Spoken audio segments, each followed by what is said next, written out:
गणगणगणात बोलते. स्वाद गाथा या माझ्या चॅनेलवर तुम्हा सर्वांचे मनापासून खूप खूप खूप स्वागत आहे.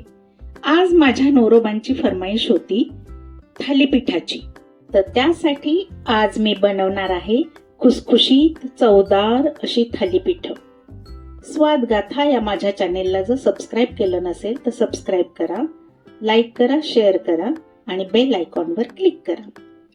तर अशा ह्या खुसखुशीत थालीपीठांसाठी काय काय साहित्य लागणार आहे, चला तर मग बघूया आपण काय काय साहित्य लागतंय ते.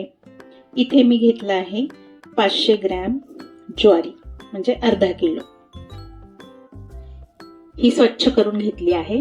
100 ग्रॅम चना डाळ, 100 ग्रॅम मटकी, 100 ग्रॅम मसूर डाळ, 100 ग्रॅम वाळलेला हरभरा, 100 ग्रॅम मुगाची डाळ, ही पण स्वच्छ करून घेतली आहे. 100 ग्रॅम हिरव्या मूगची डाळ, 100 ग्रॅम डाळे, 25 ग्रॅम धने आणि 1 चमचा जिरे.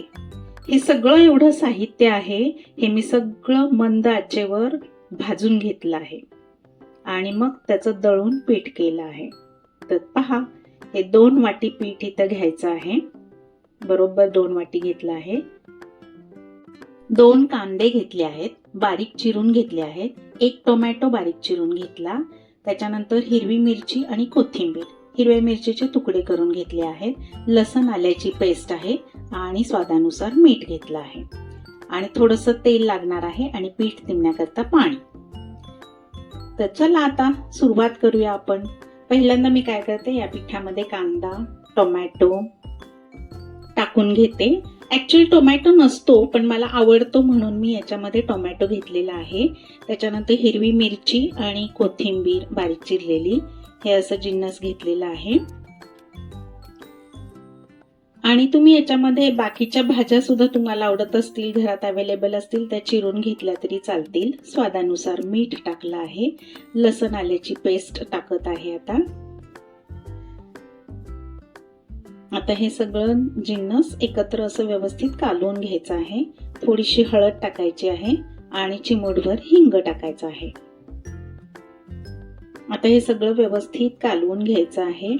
ही थालीपीठ मी रुमालावर थापून केलेली आहेत. कशी केली आहेत ते पूर्ण पाहण्याकरता व्हिडिओ स्किप न करता पहा.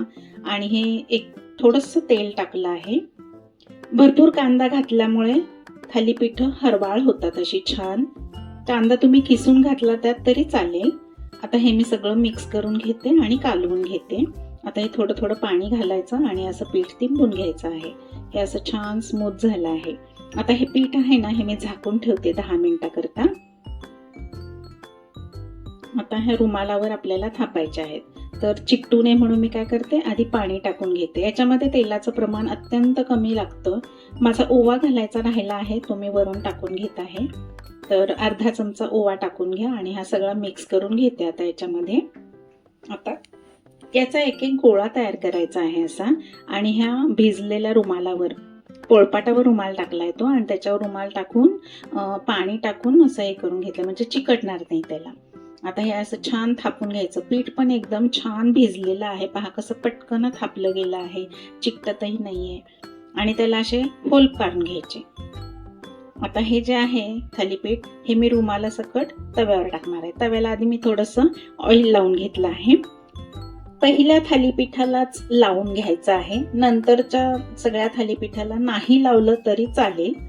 हे पहा, आता मी हे रुमाला सकट असं वर टाकत आहे. पहा कसं टाकते आहे. अत्यंत सोपं आणि सुलभ आहे.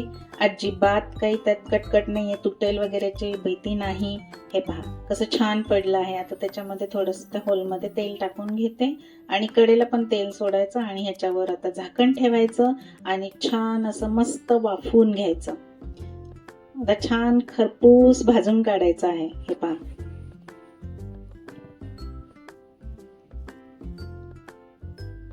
या थालीपीठामध्ये सर्व डाळी, कडधान्यांचा समावेश आहे. मला जेवढी शक्य होती, माझ्याकडे जेवढी आहेत तेवढी मी सगळी घातलेली आहेत. त्यामुळं हे प्रोटीनयुक्त थालीपीठ असं म्हणायला काहीच हरकत नाही. आणि कांदा भरपूर घाला, म्हणजे थालीपीठ असं छान हरवाळ होईल.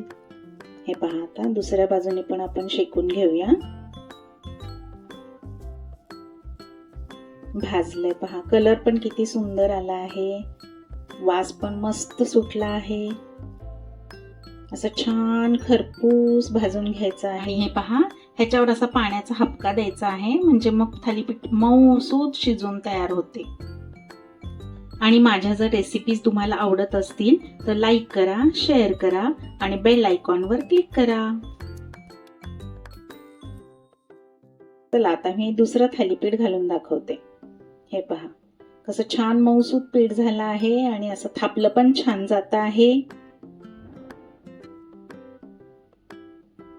आणि चिकटत असेल हाताला ना तर पाणी लावायचं, मध्ये मध्ये थोडासा पाण्याचा हात घ्यायचा, म्हणजे ते चिकटणार नाही. आता त्याला होल पाडून घ्यायचे आहे. तुम्ही पण नक्की करून पहा. आणि मुख्य म्हणजे काय, ज्वारी आपण खाल्ली जाते त्यातून. ज्वारीची भाकरी अशी खायला कोणी मागत नाही, आवडत नाही खायला.